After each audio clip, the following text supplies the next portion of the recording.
ولوله ای پیغمبره د خپل پروردګار په نوم چې هغه ټول مخلوق پیدا کړ د کلکې شوي وینې له یوې ټوټې څخه انسان هست کړ ولوله ستا پروردګار ډیر کریم دی چې هغه د قلم په مرسته انسان ته علم وښود انسان ته هغه علم ورکړ چې هغه پرې نه پوهېده زیری مسلمانانو وروڼو ته خاص کر پښتنو وروڼو ته زیری مې راوړی ده 12 میاشتو خواري نه وروسته اخر مو وکولی سو تاسو دپاره دا رقم اپلیکیشن او دا رقم برنامه جوړه کړو قرآن کریم د پښتو ترجمې سره چې تاسې هم په هغه کې هم یې کتلی سئ هم یې ویلی سئ هم په ویډیو کې اورېدلی سئ هم په اډیو کې نو راځئ وخت نه ضایع کوو ویډیو ته ځو انشاءالله ټول نه هیله کوم څومره غټ غټ ټیک ټاکران دي او هر څوک چې دا ویډیو ګوري ټول حق جوړي چې دا ویډیو سره شیر کړئ راځو پلی سټور دلته به ولیکئ داسې قرآن پښتو دلته راغی دا کته قرآن پښتو دا به ووایه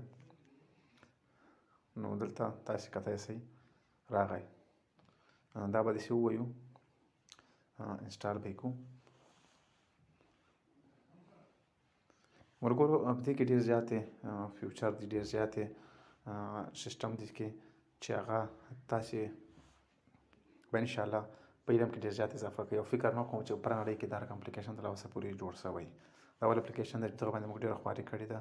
تاسو دپاره تاسو په علم کې اضافه شي راځو سیټینګ دلته پوښتنه کوي د پښتو قرآن کریم سره کولی شي چا چې اوس په خپل موبایل کې قرآن کریم د پښتو ژباړې او هم بېله ژباړې تلاوت کړئ دا سیټینګ دی د شپې موډ هم په دې کې شته انشاءالله وخت نه ضایع کوم تاسو په دې کې اډیو هم شته بیا کتلی سئ په اډیو هم درکاروم انشاءالله او دې کې تنظیمات هم څرنګه خوښه ده تاسو هلته ډیزاین په هغه مطابق ډیزاین کوی شئ نو فینش ویو دلته دوه رقم صفحې راغلي ساده او نوی په دې کې به زه نوی انتخاب کړم تاسې کتای شئ صفحه دې ما تر مخ خلاصه شوه دې کې دا مکمل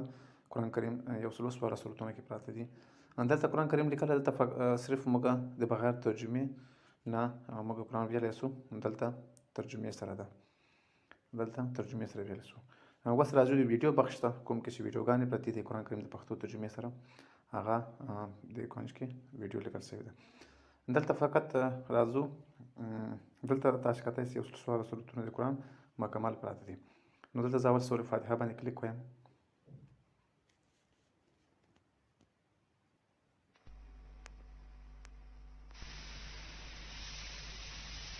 د فاتحې مبارکه سوره چې د قرآن عظیم الشان لومړی تاسو کتای شئ سورې فاتحه خلاص کړه نو سورې بقره باندې وایم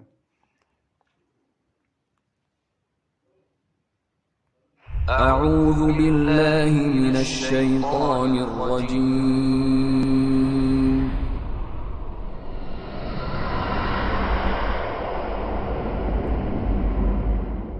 بسم الله الرحمن نو دغسې تاسو کولی شئ چې یو څلور سوله سورتونه مکمل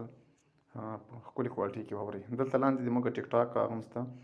هیڅکله داسې نه ده انسان سرکشي کوي په دې اساس چې هغه خپل ځان بېنیازه وي په داسې حال کې چې ورګرځېدل ارومرو همدا ستا د پروردګار په لوري دي ته ګورې هغه څوک چې یو بنده یعنی محمد منع کوي کله چې هغه لمونځ کوي ستا څه ګمان دی که هغه بنده په سمه لاره وي یا د پرهیزګارۍ ښودنه کوي ستا څه ګمان دی که دا منع کوونکی شخص حق دروغ ګڼي او مخ واړوي آیا هغه نه پوهیږي چې د ده کړه الله ګوري هېڅکله داسې نه ده چې ګمان کوي که هغه له دغو کړو څخه لاس وانخلي